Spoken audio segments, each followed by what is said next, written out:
Déjà, le premier objectif, je pense que c'est de faire un bon album. Le deuxième objectif, c'est que les gens l'apprécient. Parce que des fois, tu peux avoir l'impression d'avoir fait un bon album, mais il n'y a que toi qui le sais. Et après, le troisième objectif, c'est de faire kiffer tout le monde, quoi.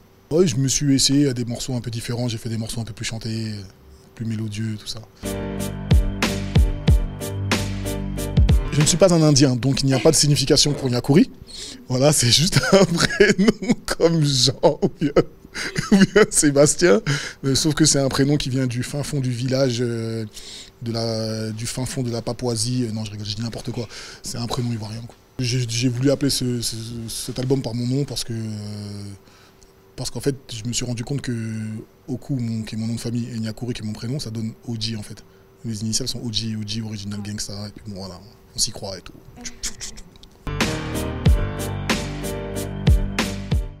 Je pense qu'un artiste peut être amené à tourner en rond des fois.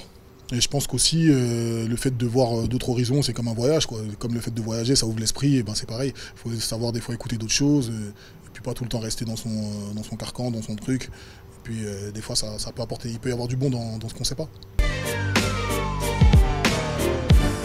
Ouais, c'est un feat que je voulais faire, c'est un feat auquel je tenais vraiment, et pour moi réaliser ce projet-là, c'est vraiment une bonne chose pour moi.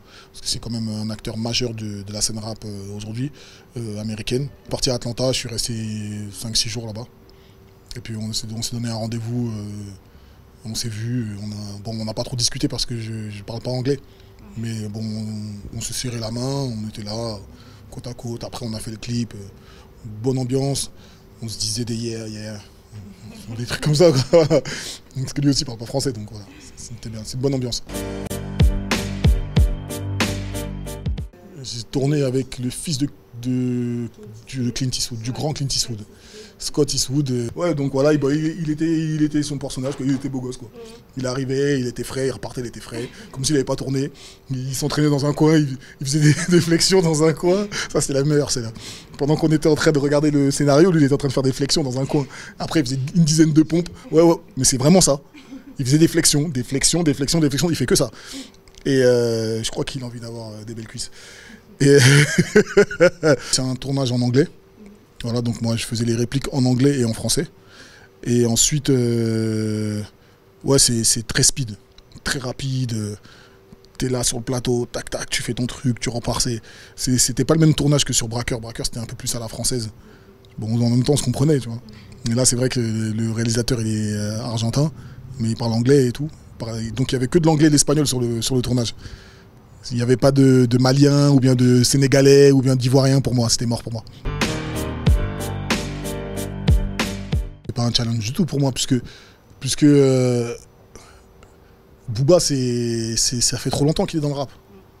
Donc moi, ça me servirait à rien. Pour moi, lui, il sortirait peut-être en même temps que moi pour dire voilà, j'ai fait plus de ventes ou des trucs comme ça, mais ce qui est j'espère pour lui, logique, quoi, ce qui est logique. En vérité, moi que je sorte avant lui ou en même temps que lui, après lui, moi je fais mon CD, tu vois, je cherche pas à sortir en même temps que qui que ce soit.